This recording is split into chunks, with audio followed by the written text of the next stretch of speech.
Alright, I'm making this video to show you several things you probably did not notice during the quest where you speak to Roach in Blood and Wine. Geralt, please, I got this. It's definitely an Umbra. On the surface, it's a fairly silly quest, full of references to bugs and whatnot, but somehow there's always more to it than it seems. I have already mentioned a few interesting things about it throughout my Details Missed videos, which I will highlight again towards the end of the video, but now let us start with the stuff that's new to me. First off, I noticed something rather unexpected. You know how you chase the Umbra all the way to the graveyard, where it eventually transforms into a human spirit?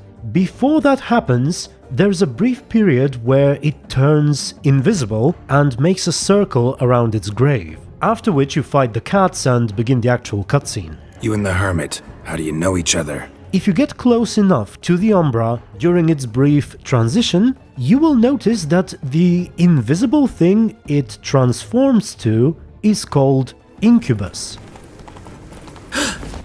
Melted into thin air.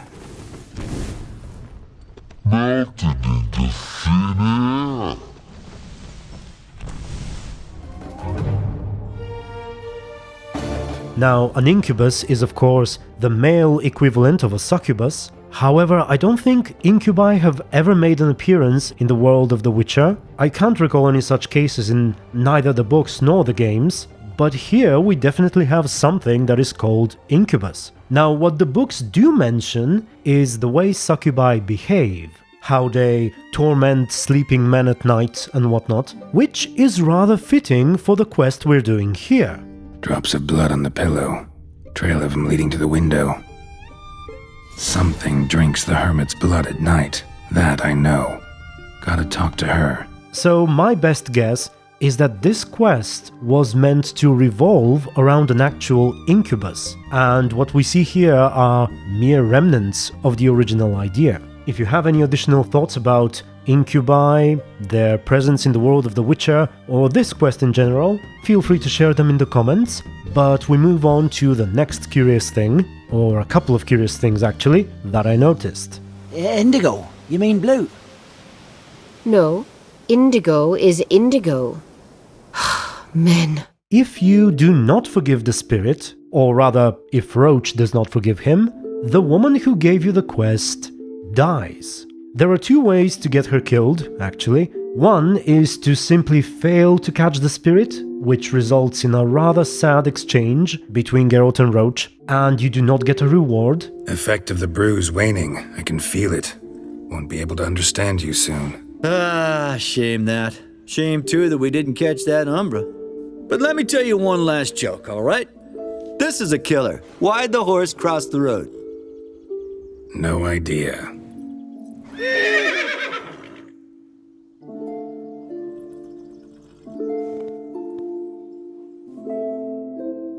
Sorry, didn't manage to catch it. And I wasted my stock of grey top to make you that brew. I knew from the start it wouldn't work. But what's even worse is that if you return to the lone woman's house, several days later, you will find her completely drained on her bed. Hermit's corpse. Umbra must have returned. Body's practically drained. Not a drop of blood left. And the other way, as I mentioned, is to refuse to forgive the spirit and fight it. Initially, it doesn't seem like a bad choice. I did what I had to do. Right, agreed. Let's head back to the Hermit's. Since you still get paid, and you give some instructions to the woman for the future, such as drawing a line of salt in front of her door. Don't want to forgive him? Don't have to. But if that's the case, draw salt lines along your threshold, on your windowsills. Might keep him out. Which she actually does. You can see it if you visit the place later, which is rather cool, I think. But what's not cool is that it didn't actually work, and she ends up dead once again. Hermit's corpse. This is quite similar to the quest with the Bloody Baron. I've mentioned it in videos before, where after you tell him to tell the villagers to draw lines of salt in front of their houses, they actually do it and you can see it. There are also some contradictions with the lines of salt that I've addressed before, so I won't go into it now. However, it's probably an idea for a future Witcher contradictions video. I could mention the lines of Salt, the higher vampires, Geralt's claims that he has both very slow and very fast metabolism, Ciri drinking Witcher potions and whatnot. But back to this quest, another thing I noticed is that when the woman dies, her model changes a bit. She gets longer hair for some reason. Perhaps another clue that initially the quest was a bit different than it is now. But speaking of her model, here's something interesting that a viewer of mine brought up, and it's the writings on her necklace. She wears this elaborate plate that has a picture and a couple of lines of glagolic text. The picture itself looks like a book and a handheld mirror in front of it, which itself kind of resembles the Iron Crown.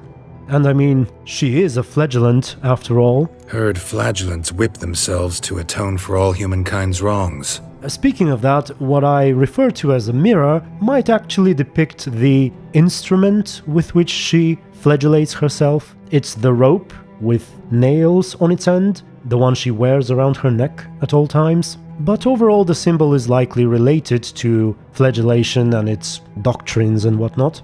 And as for the text, the viewer I mentioned had already deciphered it. In my own attempt, I arrived at the exact same translation, which looks like this. If we were to assume that the SO is part of the second word, it would give us this, which does seem like a female name, perhaps a Polish one, or at least a Western Slavic one. I should say that despite natively speaking a Slavic language myself, I am very much puzzled by the usage of S, Z, C, Z, and K in succession.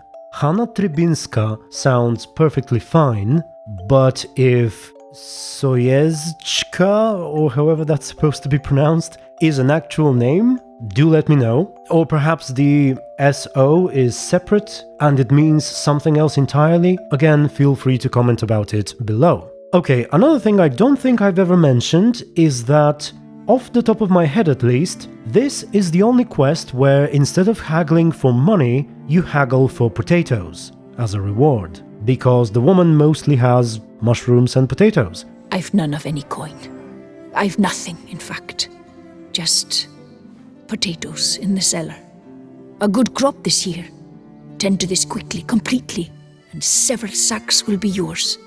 Agreed? Don't have a choice, I guess. Potatoes it is, but how many? And by the way, you can visit her cellar to confirm that yourself. You can even steal some of her precious potatoes there. And now, I'll do what I'm often accused of in my videos, and that is repeating myself.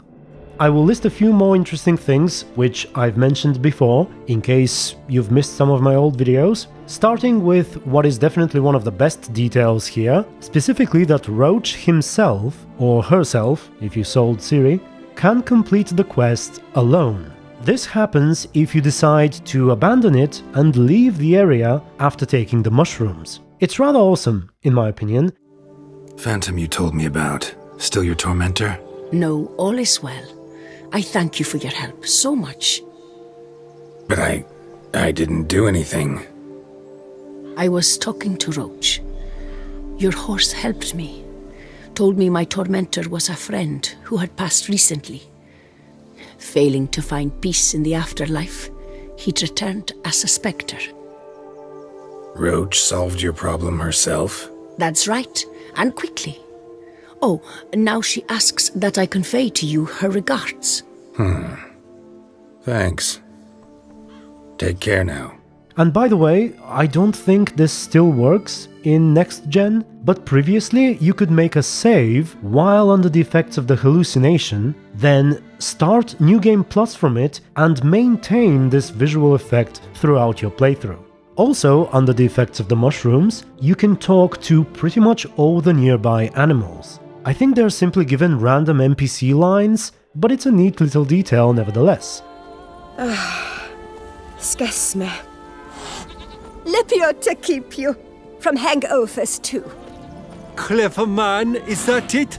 Buck off. You've been to Zerikania? Ophir, have you been there? In need of a song? Sir Knight? Or an epic poem, perchance? You look thirsty. Ooh, thirsty indeed. You look unwell. You can also immediately sense that something is off with the cats, and that is because the Potestaquisitor does not detect them. Nothing here. More on that in this video, and sadly, this quest does not seem to be affected by anything that can happen to Roach previously, such as switching her to a male horse after visiting a mere, or equipping the Gauntero Dim saddle, which turns her into a demon. Again, more on that in this video. Whoa, devil spawn! But I suppose the developers really wanted to make these jokes and references and decided to ignore these variations. Evidently though, even in its current state, there are plenty of interesting details about the quest. So with that said, I'd like to thank you all very much for watching. Special thanks to my supporters and YouTube members. Please do let me know what you think of everything I talked about, and until the next video, stay tuned and be good.